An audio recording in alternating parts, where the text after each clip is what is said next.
Good morning mga mare, another day, another vlog. So ayan, natutulog nga pala dyan yung mag-ama ko.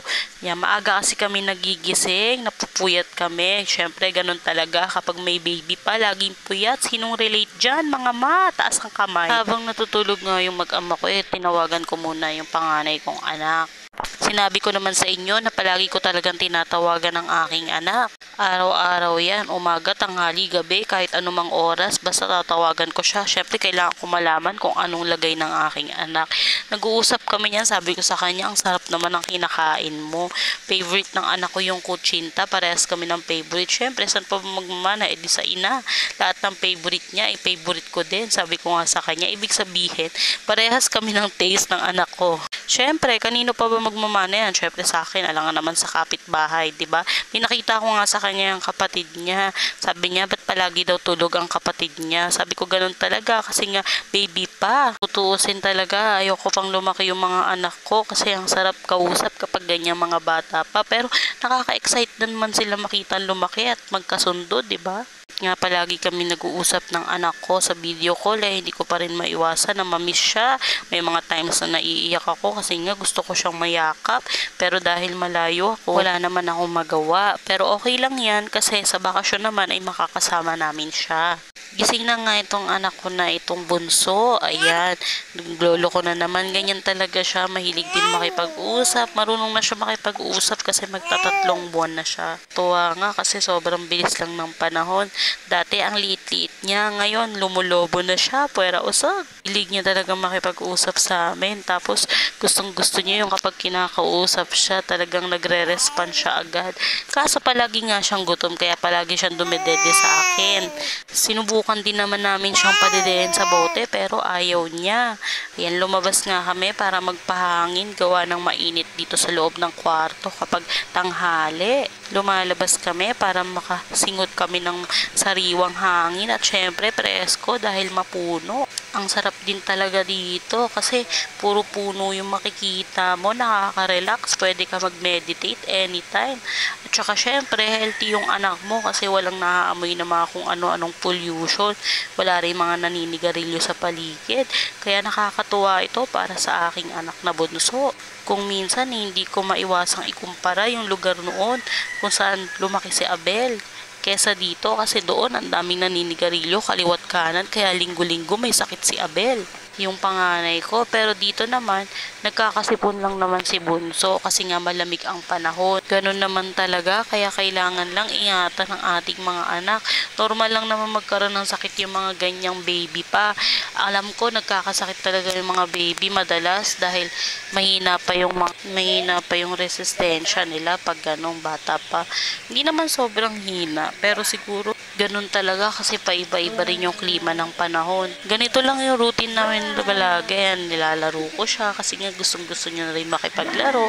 Ganun talaga tayo mga nanay. Lahat gagawin natin para maging masaya yung mga anak natin. Kahit minsan nakakaramdam na rin tayo ng masakit sa katawan natin o kaya napapagod na rin tayo. Pero okay lang, basta para sa anak natin, lahat gagawin natin para sa kanila. Normal lang naman yan at saka palagi nating iisip na seasonal lang lahat to. Kumbaga lahat to dumadaan lang, hindi habang buhay ganito.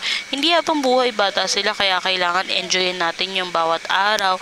Nakakasama natin yung mga anak natin, na nayayakap natin yung mga anak natin, naharot natin yung mga anak natin kasi someday hindi na sila magpapaharot sa atin, hindi na sila magpapahawak sa atin kasi may kanya-kanya na silang mundo. Kaya hanggat nandyan sila, habang maliit pa sila, habang baby pa sila, paramdam natin sa kanila yung pagmamahal natin sa kanila. Kasi paglaki nila, sila din yung magmamahal sa atin ng sobra-sobra. At nakatulog na nga niyan si Bunso pagkatapos ng mahabang seremonya, pero nagising din agad. Kuya, kumakain nga pala tayo dito ng kimbab. Dala ni Tita yan, pasalubong niya. So, ayan na rin yung pinaka-lunch ko niyan. Sobrang sarap talaga nito. Nami-miss ko yung gawa ng tita ko. Dati nagbibenta rin kasi kami ng ganito. Gusto ko rin sana siyang gawin kaso medyo matrabaho. Pero malay natin, soon makagawa tayo, di ba? Kayo ba? Favorite nyo rin ba to? Sure, oo, kasi marami dyan mahilig sa mga Korean novela. Nga ba sikat tong pagkain na to sa Korea o sa Japan? Comment down below kung ano sa tingin nyo. Kasi parang halos wala namang pinagkaiba yung mga pagkain nila doon. At may dumating nga pala tayong parcel, i-unboxing natin. Sobrang excited ako dito at ang bilis dumating. Nakakatuwa lang talaga sa Lazada, no? Kasi pag umorder ko, parang 2 araw lang nandyan na agad. Feeling ko, kapitbahay ko lang yung seller.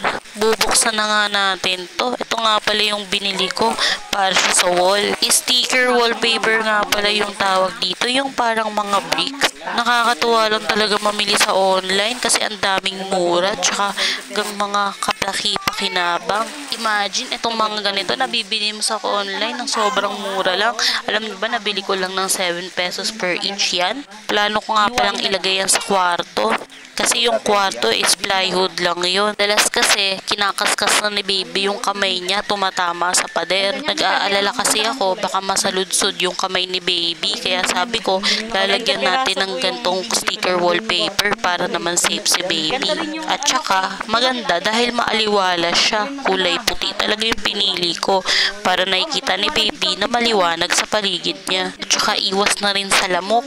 Alam nyo kasi, yung mga dark color, talagang nilalapitan ng mga lamok yan. Kaya ako, mas prepared ko palagi ay color white. Kayo ba mga mare? Ano bang mga prepared color nyo? Ako kasi favorite ko talaga color white. Ay mga mare, marami naman din akong paboritong kulay. Pero yung white talaga, personally favorite ko talaga yan. Lalo na pagdating sa mga bahay, kwarto, walls. Kasi nga, para pag sa mga pictures, maliwalas tingnan. Kumakain nga ulit ako dito dahil yung kanina nagtira kasi ako kay Papa pero sabi niya ubusin ko na daw kasi hindi niya daw favorite. Ako naman, kinain ko agad kasi Papa Bebe pa ba ako, favorite ko nga yan. Ikakabit na nga namin ni Papa sa wall yung wallpaper na sticker na nabili ko sa online.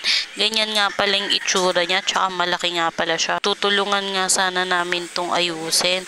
Ayan. Nagtatalo pa nga kami kasi parang naguguluhan ako sa kanya. Pero dahil nag-iiyak na si baby that time, iniwan ko muna siya at sabi niya siya na daw ang aayos niya. Hinayaan ko na rin siya kasi may tiwala naman ako sa kanya. Alam ko magagawa niya ng maayos yan. Ayan na nga pala yung una naming naidikit. Sobrang ganda niya mga mare at marami pa nga kami ididikit. Pero si Papa na nga lang yung mag-isa nagdikit kasi kailangan ko nang puntahan si baby. O diba, napakaganda talaga. Kasi kaya siyang idikit ng isang tao lang. Makakatipid ka na sa pintura, hindi ka pa mababahuan. At isa pa, hindi mo na kailangan ng labor. Ayun nga pala yung anak namin, nakatulog na, kaso tulog manok siya.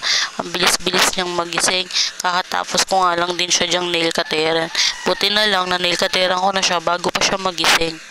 Malapit na nga matapos si Papa sa pagdidikit ng wallpaper na sticker. At sobrang nakakatuwa yung kalalabasan nitong pagdidikit namin ng sticker na ito. Imagine, 7 pesos lang namin nabili yung isa nito sa online. Napakamura. Kung sa labas mo bibili niyan sa mga store or sa mga palengke, baka umabot na ng 500 yan, mga mare. Ginawan nga pala namin ng duyan si baby dito sa labas, mga mare. Ginawan ng lolo niya kasi nga lagi siya nagpapakalong. Sinabi ko nga sa inyo.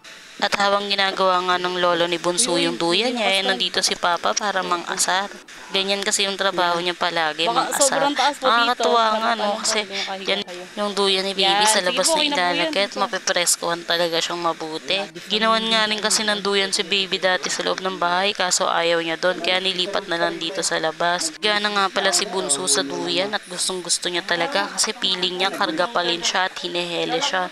Hindi niya alam na sa duyan na siya. Nagising naman agad si Bunso, mga mare, at nagngangab-ngab sa kanyang kamay. Habang ito ako kumakain ng suman. Favorite ko ang suman. Ito na nga pala yung itsura sa kwarto, mga mare. Sobrang ganda sa mata. Feel na feel ko na nga masyado, mga mare, pero kinulang pa talaga. 20 piraso lang kasi yung nabili ko niyan, mga mare. Talagang sinubukan ko muna kung okay siya. Pero dahil okay siya, umorder ulit ako sa online, mga mare. Hapon na nga nito, mga mare, at kumain ako nitong adobong kangkong na may kanin kasi Bab nga lang yung lunch ko kanina. At ito, tumambay na kami sa labas para magpahangin. Nakakatuwa talaga dito kasi sobrang fresh air. Tapos wala kang kapitbahay ng mga mosang. Kayo ba mga mare, pipiliin nyo rin ba manirahan sa ganitong lugar? Yung walang kapitbahay, puro puno lang yung makikita nyo. Malayo sa mga mosang at mga nagbibideo okay na kapitbahay. Sobrang sarap ng ganito mga mare. Nito kasi talaga yung ideal kong buhay. Sobrang simple lang tapos masaya, nakakaraos sa araw-araw. Kayo mga mare, kung papipiliin kayo, saan nyo mas gugustuhin manirahan? Sa syudad o sa bukid?